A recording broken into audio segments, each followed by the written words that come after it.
Two great mysteries dominate our lives, love and money. What is love is a question that has been endlessly explored in stories, songs, books, movies, and television. But the same cannot be said about the question, what is money? It's not surprising that monetary theory hasn't inspired any blockbuster movies, but it was not even mentioned at the schools most of us attended. For most of us, the question, where does money come from, brings to mind a picture of the mint printing bills and stamping coins. Money, most of us believe, is created by the government. It's true, but only to a point. Those metal and paper symbols of value we usually think of as money are indeed produced by an agency of the federal government called the Mint. But the vast majority of money is not created by the Mint. It is created in huge amounts every day by private corporations known as banks.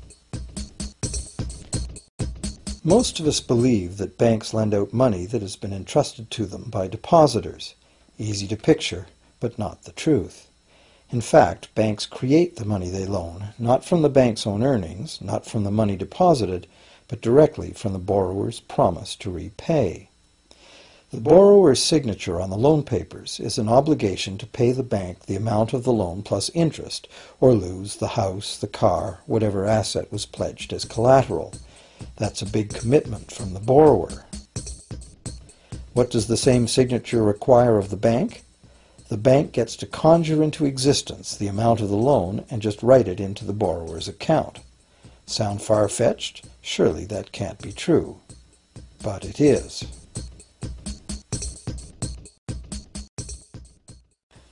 To demonstrate how this miracle of modern banking came about, consider this simple story, the goldsmith's tale.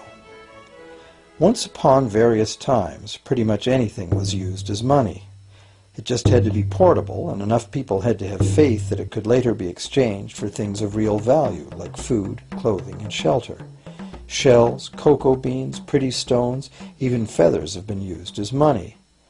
Gold and silver were attractive, soft, and easy to work with, so some cultures became expert with these metals. Goldsmiths made trade much easier by casting coins, standardized units of these metals whose weight and purity was certified. Well, to protect his gold, the goldsmith needed a vault, and soon his fellow townsmen were knocking on his door, wanting to rent space to safeguard their own coins and valuables. Before long, the goldsmith was renting every shelf in the vault and earning a small income from his vault rental business. Years went by, and the goldsmith made an astute observation. Depositors rarely came in to remove their actual physical gold, and they never all came in at once. That was because the claim checks the goldsmith had written as receipts for the gold were being traded in the marketplace as if they were the gold itself. This paper money was far more convenient than heavy coins, and amounts could simply be written instead of laboriously counted one by one for each transaction. Meanwhile, the goldsmith had another business. He lent out his gold, charging interest. Well, as convenient claim check money came into acceptance, borrowers began asking for their loans in the form of these claim checks instead of the actual metal. As industry expanded, more and more people asked the goldsmith for loans. This gave the goldsmith an even better idea. He knew that very few of his depositors ever removed their actual gold, so the goldsmith figured he could easily get away with lending out claim checks against his depositors' gold, in addition to his own. As long as the loans were repaid, his depositors would be none the wiser and no worse off. And the goldsmith, now more banker than artisan, would make a far greater profit than he could by lending only his own gold. For years, the goldsmith secretly enjoyed a good income from the interest earned on everybody else's deposits. Now a prominent lender, he grew steadily richer than his fellow townsmen, and he flaunted it. Suspicions grew that he was spending his depositors' money. His depositors got together and threatened withdrawal of their gold if the goldsmith didn't come clean about his newfound wealth. Contrary to what one might expect, this did not turn out to be a disaster for the goldsmith. Despite the duplicity inherent in his scheme, his idea did work. The depositors had not lost anything. Their gold was all safe in the goldsmith's vault. Well, rather than taking back their gold, the depositors demanded that the goldsmith, now their banker, cut them in by paying them a share of the interest. And that was the beginning of banking. The banker paid a low interest rate on deposits of other people's money that he then loaned out at a higher interest. The difference covered the bank's cost of operation and its profit. The logic of this system was simple, and it seemed like a reasonable way to satisfy the demand for credit. However, this is not the way banking works today. Our goldsmith banker was not content with the income remaining after sharing the interest earnings with his depositors, and the demand for credit was growing fast as Europeans spread out across the world. But his loans were limited by the amount of gold his depositors had in his vault. That's when he got an even bolder idea. Since no one but himself knew what was actually in his vaults, he could lend out claim checks on gold that wasn't even there. As long as all the claim check holders didn't come to the vault at the same time and demand real gold, how would anyone find out? This new scheme worked very well, and the banker became enormously wealthy on the interest paid on gold that did not exist. The idea that the banker would just create money out of nothing was too outrageous to believe, so for a long time the thought did not occur to people. But the power to just invent money went to the banker's head, as you can well imagine. In time, the magnitude of the banker's loans and his ostentatious wealth did trigger suspicions once again. Some borrowers started to demand real gold instead of paper representations. Rumors spread. Suddenly, several wealthy depositors showed up to remove their gold. The game was up. A sea of claim check holders flooded the street outside the closed doors of the bank. Alas, the banker did not have enough gold and silver to redeem all the paper he had put into their hands.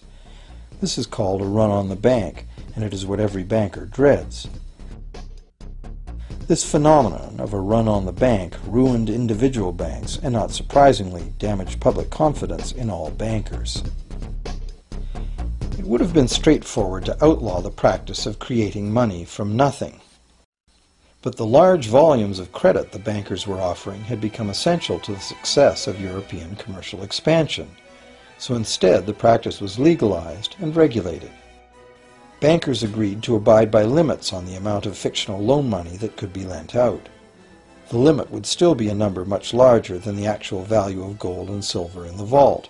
Quite often the ratio was 9 fictional dollars to 1 actual dollar. Regulated.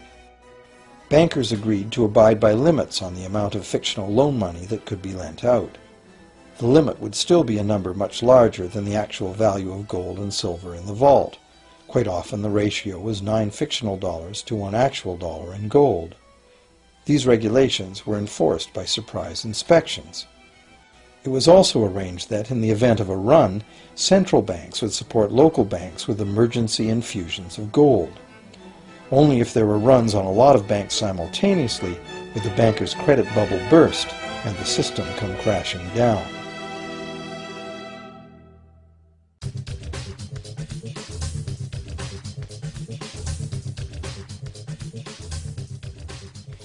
Over the years, the fractional reserve system and its integrated network of banks backed by a central bank has become the dominant money system of the world.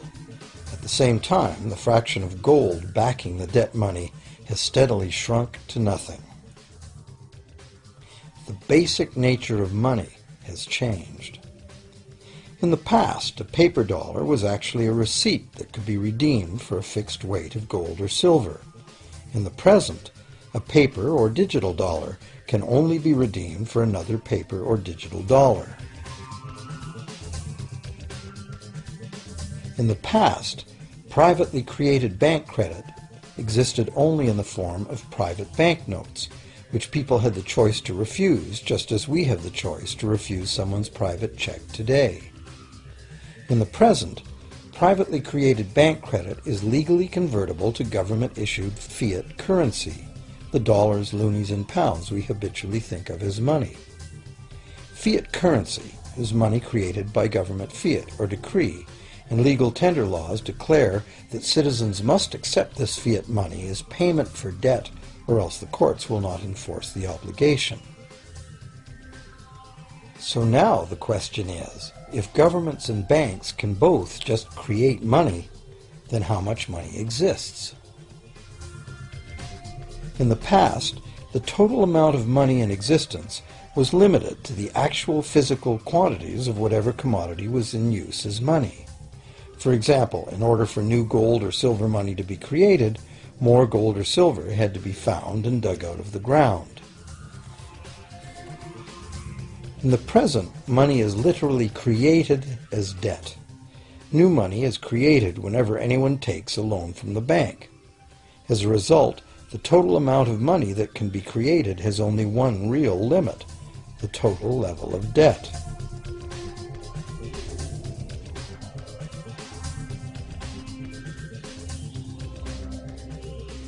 Governments place an additional statutory limit on the creation of new money by enforcing rules known as fractional reserve requirements.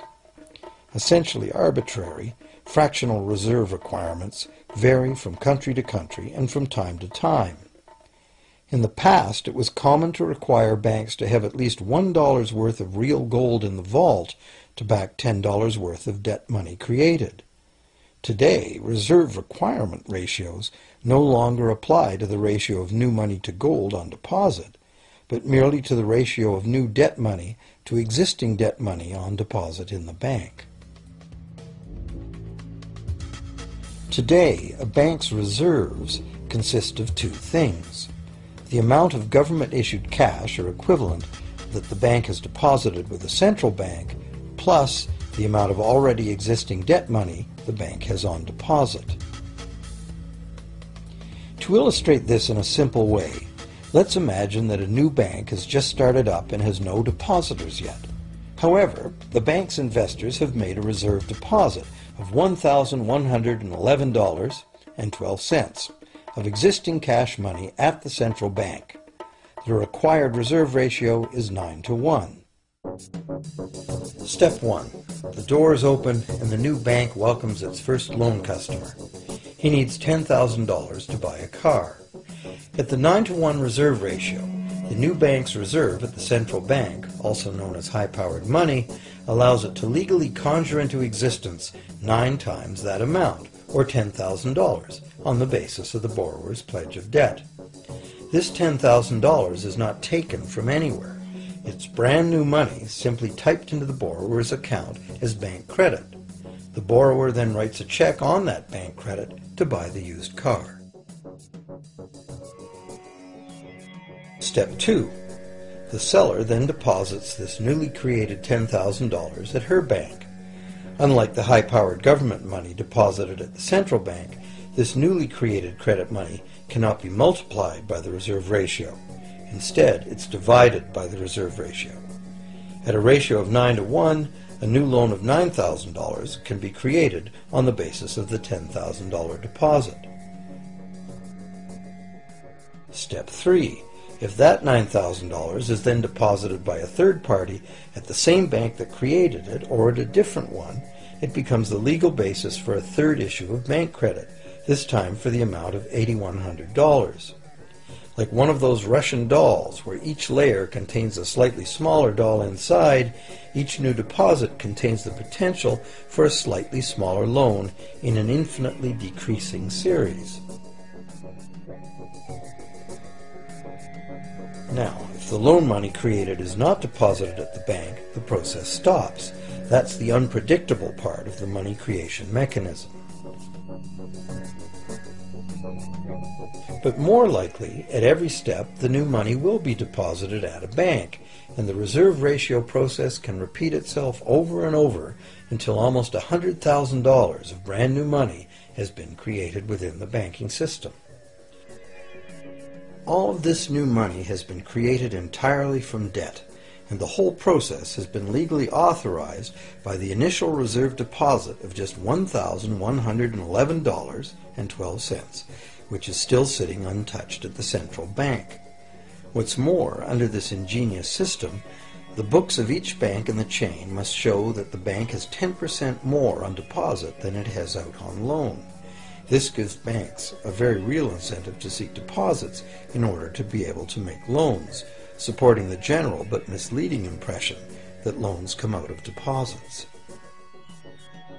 Now, unless all the successive loans are deposited at the same bank, it cannot be said that any one bank got to multiply its initial high-powered money reserve almost 90 times by issuing bank credit out of nothing. However, the banking system is a closed loop. Bank credit created at one bank becomes a deposit in another, and vice versa. In a theoretical world of perfectly equal exchanges, the ultimate effect would be exactly the same as if the whole process took place within one bank. That is, the bank's initial central bank reserve of a little over $1,100 allows it to ultimately collect interest on up to $100,000 the bank never had.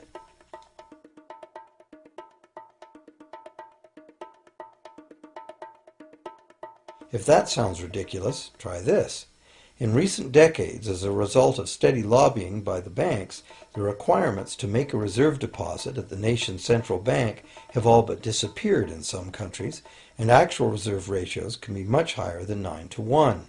For some types of accounts, 20-to-1 and 30-to-1 ratios are common.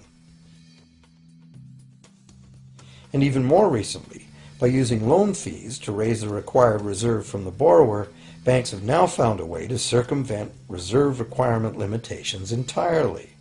So, while the rules are complex, the common sense reality is actually quite simple. Banks can create as much money as we can borrow.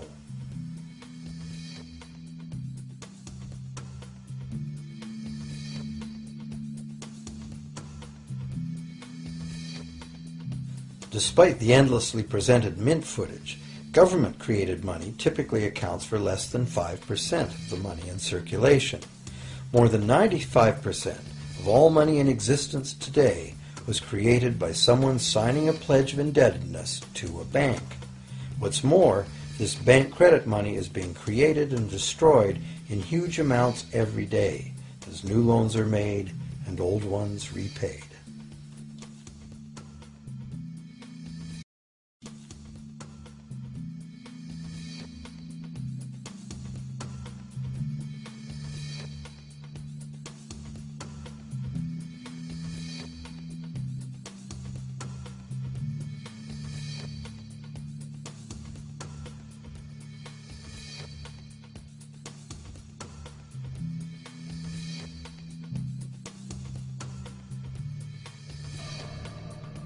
Banks can only practice this money system with the active cooperation of government.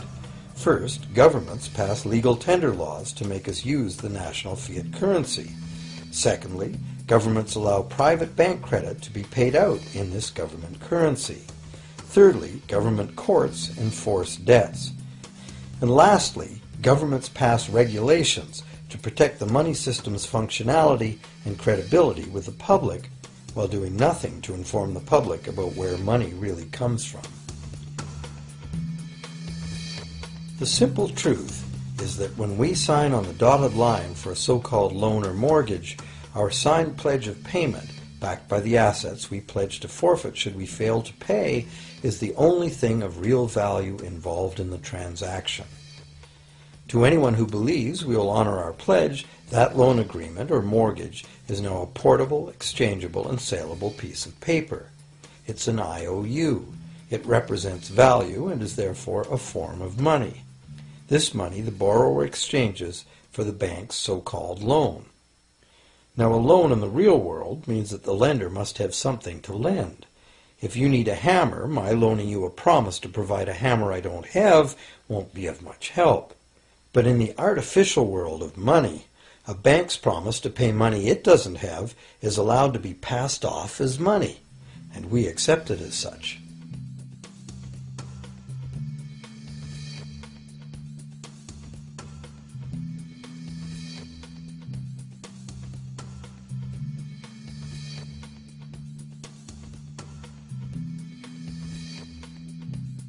Once the borrower signs the pledge of debt, the bank then balances the transaction by creating, with a few keystrokes on a computer, a matching debt of the bank to the borrower. From the borrower's point of view, this becomes loan money in his or her account, and because the government allows this debt of the bank to the borrower to to be converted to government fiat currency, everyone has to accept it as money. Again, the basic truth is very simple. Without the document the borrower signed, the banker would have nothing to lend. Have you ever wondered how everyone, governments, corporations, small businesses, families, can all be in debt at the same time and for such astronomical amounts? Have you ever questioned how there can be that much money out there to lend? Now you know. There isn't. Banks do not lend money. They simply create it from debt. And as debt is potentially unlimited, so is the supply of money. And as it turns out, the opposite situation is also true. Isn't it astounding that despite the incredible wealth of resources, innovation, and productivity that surrounds us, almost all of us, from governments to companies to individuals, are heavily in debt to bankers? If only people would stop and think, how can that be? How can it be that the people who actually produce all the real wealth in the world are in debt to those who merely lend out the money that represents the wealth? Even more amazing is that once we realize that money really is debt, we realize that if there was no debt, there'd be no money.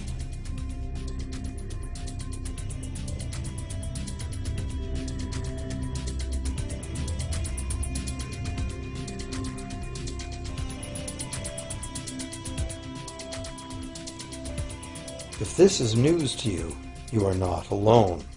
Most people imagine that if all debts were paid off, the state of the economy would improve. It's certainly true on an individual level. Just as we have more money to spend when our loan payments are finished, we think that if everyone were out of debt, there would be more money to spend in general. But the truth is the exact opposite. There would be no money at all. There it is. We are totally dependent on continually renewed bank credit for there to be any money in existence. No loans, no money, which is what happened during the Great Depression. The money supply shrank drastically as the supply of loans dried up.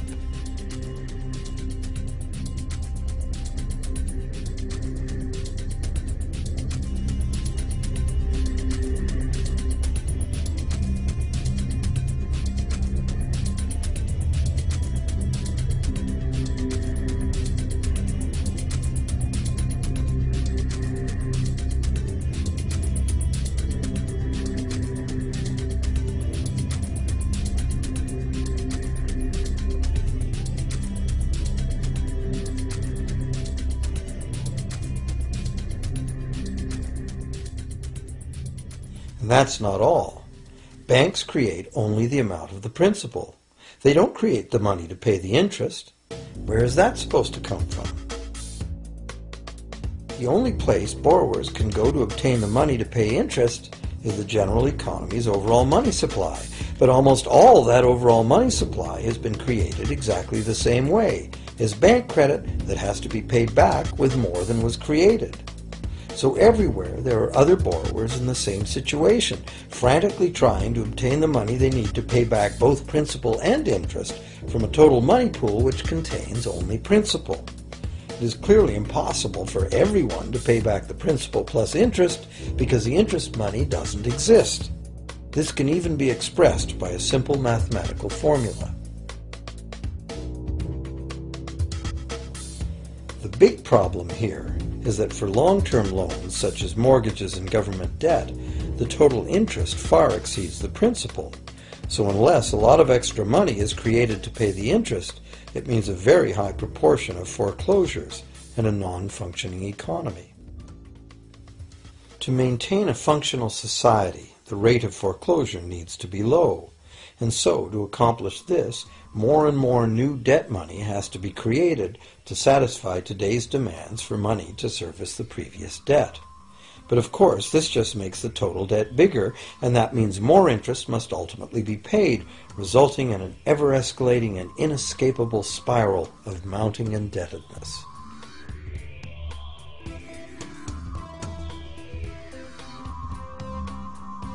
It is only the time lag between money's creation as new loans and its repayment that keeps the overall shortage of money from catching up and bankrupting the entire system. However, as the bank's insatiable credit monster gets bigger and bigger, the need to create more and more debt money to feed it becomes increasingly urgent. Why are interest rates so low? Why do we get unsolicited credit cards in the mail? Why is the U.S. government spending faster than ever? Could it be to stave off collapse of the entire monetary system? A rational person has to ask, can this really go on forever? Isn't a collapse inevitable?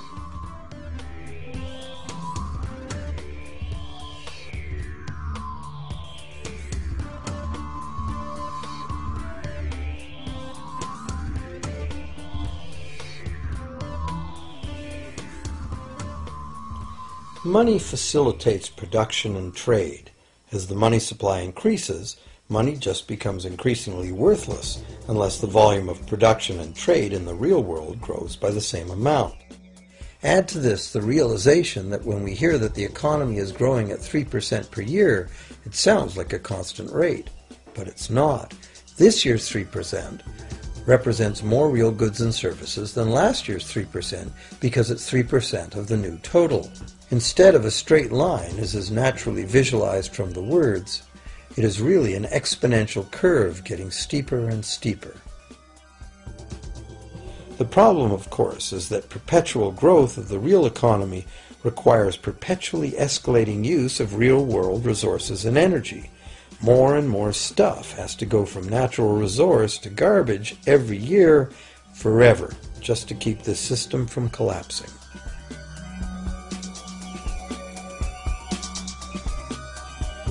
What can we do about this downright scary situation? For one thing, we need a very different concept of money. It's time more people ask themselves and their governments 4 simple questions.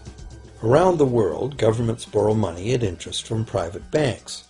Government debt is a major component of total debt, and servicing that debt takes a big chunk of our taxes. Now we know that banks simply create the money they lend, and that governments have given them permission to do this. So the first question is, why do governments choose to borrow money from private banks at interest when government could create all the interest-free money it needs itself? And the second big question is, why create money as debt at all? Why not create money that circulates permanently and doesn't have to be perpetually reborrowed at interest in order to exist? The third question, how can a money system that can only function with perpetually accelerating growth be used to build a sustainable economy? Isn't it logical that perpetually accelerating growth and sustainability are incompatible? And finally, what is it about our current system that makes it totally dependent on perpetual growth? What needs to be changed to allow the creation of a sustainable economy?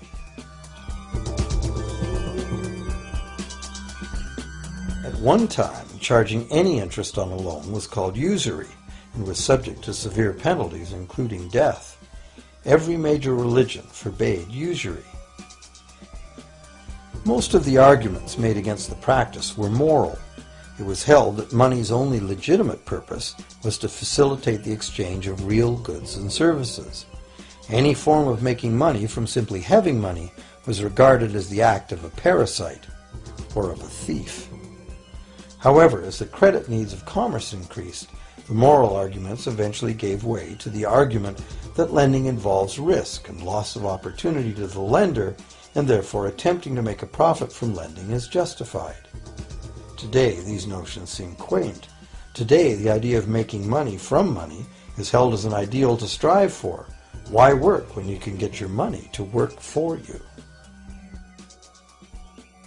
However, in trying to envision a sustainable future, it's very clear that the charging of interest is both a moral and a practical problem.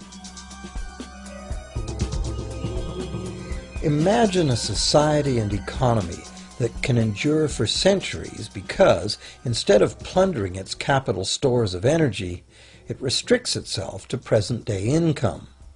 No more wood is harvested than grows in the same period. All energy is renewable, solar, gravitational, geothermal, magnetic, and whatever else we discover. This society lives within the limits of its non-renewable resources by reusing and recycling everything, and the population just replaces itself. Such a society could never function using a money system utterly dependent on perpetually accelerating growth. A stable economy would need a money supply at least capable of remaining stable without collapsing. Let's say the total volume of this stable money supply is represented by this big circle. Let's also imagine that moneylenders must actually have existing money to lend. If some people within this money supply begin systematically lending money at interest, their share of the money supply will grow. If they continually reloan at interest all the money that gets paid back, what's the inevitable result? Whether it's gold, fiat, or debt money doesn't matter. The moneylenders will end up with all the money. And after the foreclosures and bankruptcies are all filed, they'll get all the real property too. Only if the proceeds of lending at interest were evenly distributed among the population would this central problem be solved. Heavy taxation of bank profits might accomplish this goal, but then why would banks want to be in business? If we were ever able to free ourselves of the current situation, we could imagine banking run as a non-profit service to society, dispersing its interest earnings as a universal citizen dividend, or lending without charging interest at all.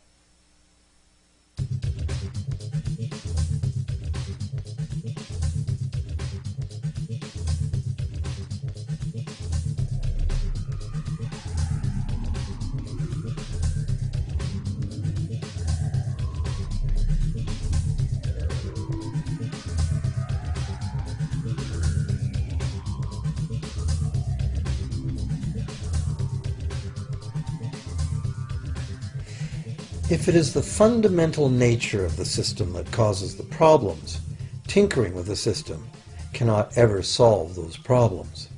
The system itself must be replaced. Many monetary critics call for a return to gold-based money, claiming that gold has a long history of reliability. They ignore the many scams that can be played with gold, shaving coins, debasing the metal, cornering the market, all of which were abundantly practiced in ancient Rome and contributed to its fall. Some advocate silver, it being more abundant than gold and therefore more difficult to corner. Many question the need to bring back precious metals at all. No one wants to go back to carrying heavy sacks of coins to go shopping.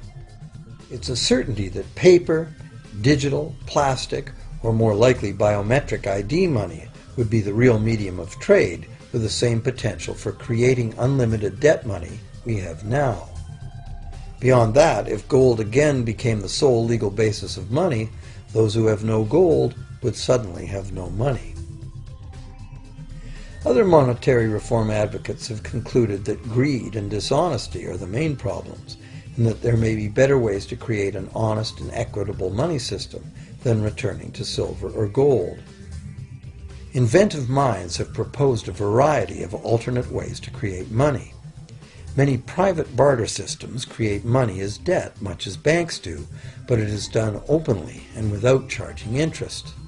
An example is a barter system in which debt is expressed as pledges of hours of work, all work being valued equally at a dollar figure that then allows hours to be equated with the dollar price of goods.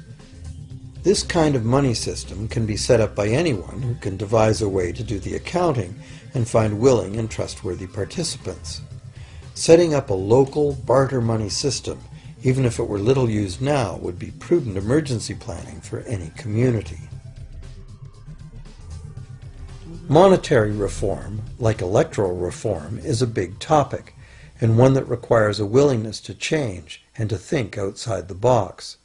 Monetary reform, again, like electoral reform, will not come easily, because the enormously powerful interests that benefit from the existing system will do their utmost to maintain their advantage.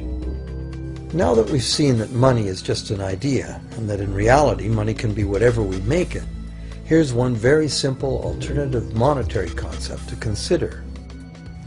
This model is based on systems that have worked in the past, in England and America, systems that were undermined and destroyed by the goldsmith bankers and their fractional reserve system.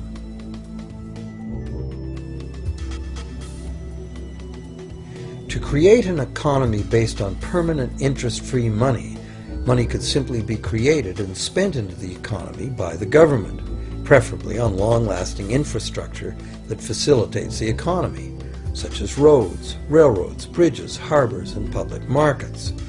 This money would not be created as debt, it would be created as value, that value being in the form of whatever it was spent on. If this new money facilitated a proportional increase in trade requiring its use, it would cause no inflation whatsoever. If government spending did cause inflation, there would be two courses of action available. Inflation is equivalent in effect to a flat tax on money. Whether the money goes down in value 20% or the government takes 20% of our money away from us, the effect on our buying power is the same. Viewed this way, inflation in place of taxation might be politically acceptable if well spent and kept within limits. Or government could choose to counter inflation by collecting tax monies that it then takes out of use, thus reducing the money supply and restoring its value. To control deflation, which is the phenomenon of falling wages and prices, the government would simply spend more money into existence value. To control deflation, which is the phenomenon of falling wages and prices, the government would simply spend more money into existence. With no competing private debt money creation, governments would have more effective control of their nation's money supply. The public would know whom to blame if things went wrong. Governments would rise and fall on their ability to preserve the value of money. Government would operate primarily on taxes, as it does now, but tax money would go much, much further, as none of it would be required to pay interest to private bankers. There could be no national debt if the federal government simply created the money it needed.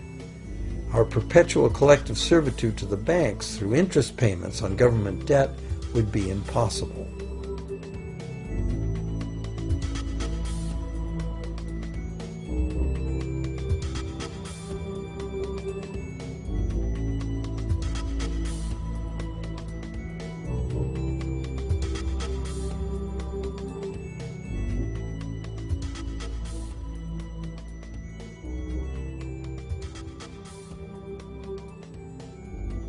What we have been taught to believe is democracy and freedom has become in reality an ingenious and invisible form of economic dictatorship. As long as our entire society remains utterly dependent on bank credit for its supply of money, bankers will be in the position to make the decisions on who gets the money they need and who doesn't.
Few people are aware today that the history of the United States since the Revolution in 1776 has been, in large part, the story of an epic struggle to get free and stay free of control by the European international banks. This struggle was finally lost in 1913 when President Woodrow Wilson signed into effect the Federal Reserve Act, putting the international banking cartel in charge of creating America's money.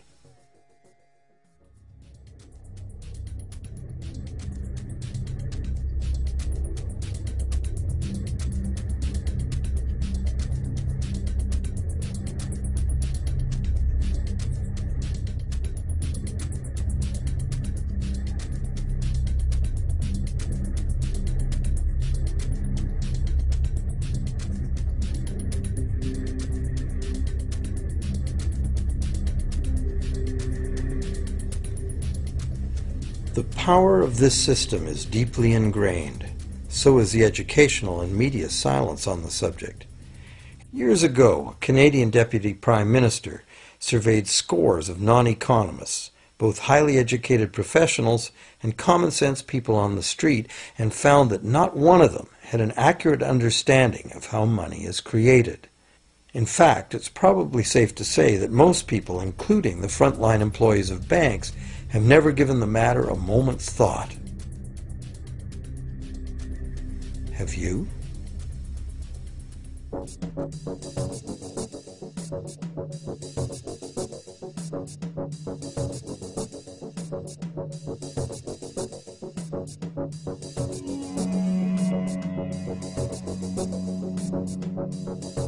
The modern money-as-debt system was born a little over 300 years ago, when the first Bank of England was set up with a royal charter for fractional lending of gold receipts at a modest ratio of 2 to 1.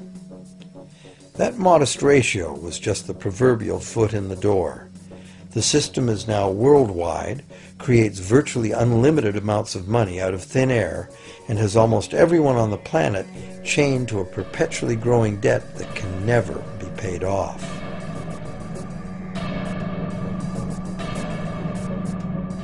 Could it have all happened by accident?